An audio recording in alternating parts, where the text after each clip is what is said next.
So if you're one of those people wondering, why doesn't Weight Watchers work for me? Well, you're in the right place.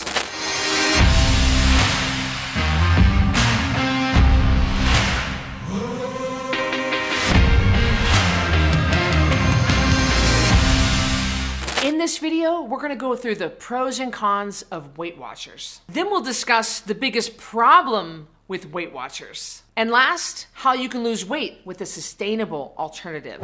I'm Cristy Code Red, author, entrepreneur, and retired professional boxer. I created a nutrition program that enables people to lose 10% of their body weight every month without shakes, pills, diet foods, or even exercise. I've been in this industry for 26 years, and I've seen all kinds of diets come and go, and Weight Watchers, yeah, I'm pretty familiar with it. So let's talk about it. So I'm gonna be very honest with you. Of course, in all my videos, I'm honest with you, but I'm gonna be transparent about the pros and the cons. I'm not just here to trash a lifestyle or a diet. If this is what works great for you, hey, listen, that's awesome. I only really want what's gonna work great for you, but you really should know the whole picture before you choose something. So we're gonna go through the pros and the cons of Weight Watchers. So the pros are that it's based on a point system. They give you a certain amount of points based on a criteria, like your age, your height, your weight, different things like that. And it's simple. That's a pro. It is simple. And you can pretty much have anything you want as long as it falls within your points range. So there are no foods off limits,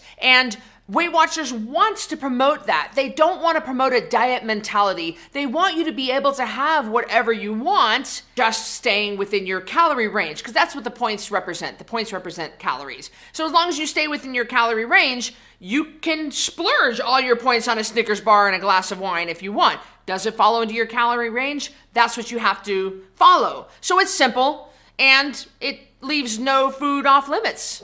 Okay, so now the cons, of course, according to Cristy. The biggest con for me going into this is kind of like what I mentioned with the pros. Because there's no food off limits, as long as it falls into your points category, they are not addressing the sugar addiction. Pretty much everybody that I have worked with in the past, and myself included, were recovering sugar addicts. So if you take like a Snickers bar, which would be about 17 points, and you only get 20 points for the day, then that's all you're pretty much eating for that day. What is that doing for you? That's not curing your sugar addiction. Additionally, if you do take that 17-point Snickers bar and you eat that for your food, which again is taking up almost all of your 20 points for the day, you have just eaten something that is not nutritionally dense. It does not give you your nutrients. It's not giving you an adequate amount of fat or protein.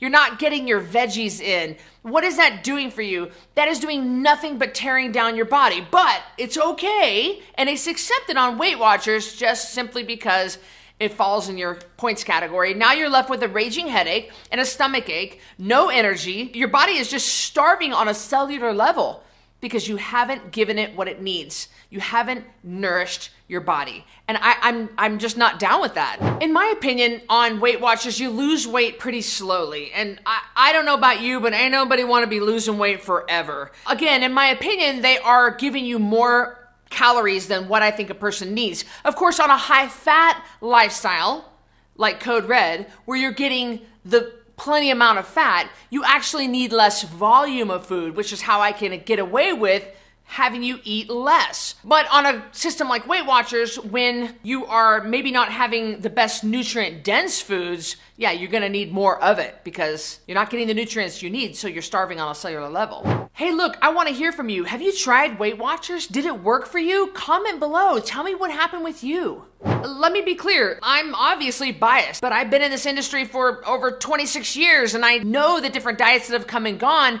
and I have seen people come to me that have not been able to be successful on Weight Watchers. So I don't think it's sustainable. The problem is we have 88% of Americans who are metabolically sick. So a lot of Americans have an A1C that's too high. They're teetering on the edge of type 2 diabetes. They're able to have a cheesecake or a glass of wine. This should not be allowed when you're metabolically sick. I mean, desperate times call for desperate measures. And when you're on Weight Watchers and this is allowed, I think that's problematic. I don't think you can really tackle those underlying metabolic issues when you are allowed to do it, when you're allowed to eat those things.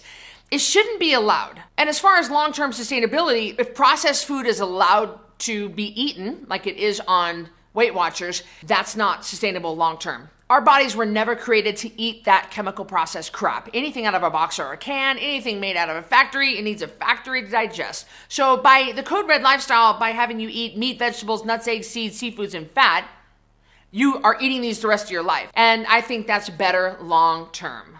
One of my biggest problems with Weight Watchers is it doesn't address the sugar addiction. And in the 10 Pound Takedown Challenge, we're gonna just come straight out and talk to you about this. Someone has to bring this up. Someone has to talk about it, and we have to be honest with ourselves. So join the next monthly challenge. You can lose 10 pounds without shakes, pills, diet foods, or exercise, and you're gonna feel fantastic being off the sugar and just following a simple food list instead of being on points.